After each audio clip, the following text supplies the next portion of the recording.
Hi everyone. In this video, I'm going to evaluate Amanda Porterfield's article, Women's Attraction to Puritanism, using a few additional scholarly sources that help place her argument in context. Porterfield is asking a really interesting question here. If Puritanism was so patriarchal, why were women often some of its strongest supporters? Her main argument is that women were drawn to Puritanism because it gave them emotional, spiritual, and even social meaning within its structure. She argues that women were not simply oppressed by Puritanism, but often they found significance in a kind of indirect authority through religion and domestic life. This is part of what makes this article so interesting because it really pushes back against a more one-dimensional reading of Puritan women's lives. One of the things Porterfield does especially well is show that women's participation in Puritanism was more complicated than it may seem at first. She doesn't deny that patriarchy existed in this system, but she does argue that women still found ways to matter within it.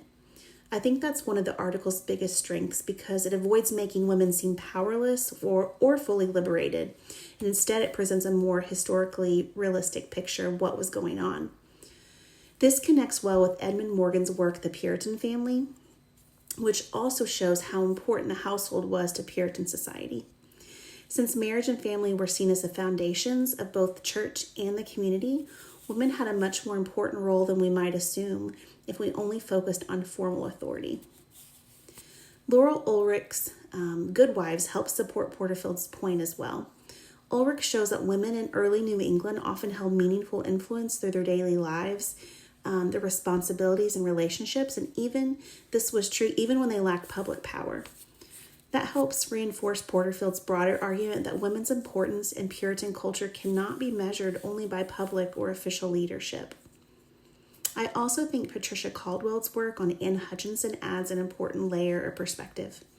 Porterfield points out that radical Puritanism sometimes gave women more visible roles, but those roles often were unstable or risky to the women. Caldwell's work helps show how quickly women can be seen as threatening when they move beyond what Puritan society considered acceptable, so when they cross that line or that invisible line.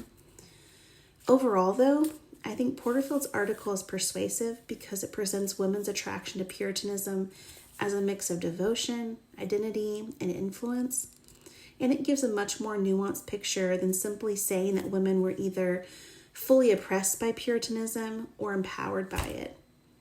In my opinion, that complexity is what makes the article so valuable, and we get to see the truth of what was happening in society instead of just taking his history or a lot of what people believe about history as fact, but really digging into what society was like. Thank you for listening.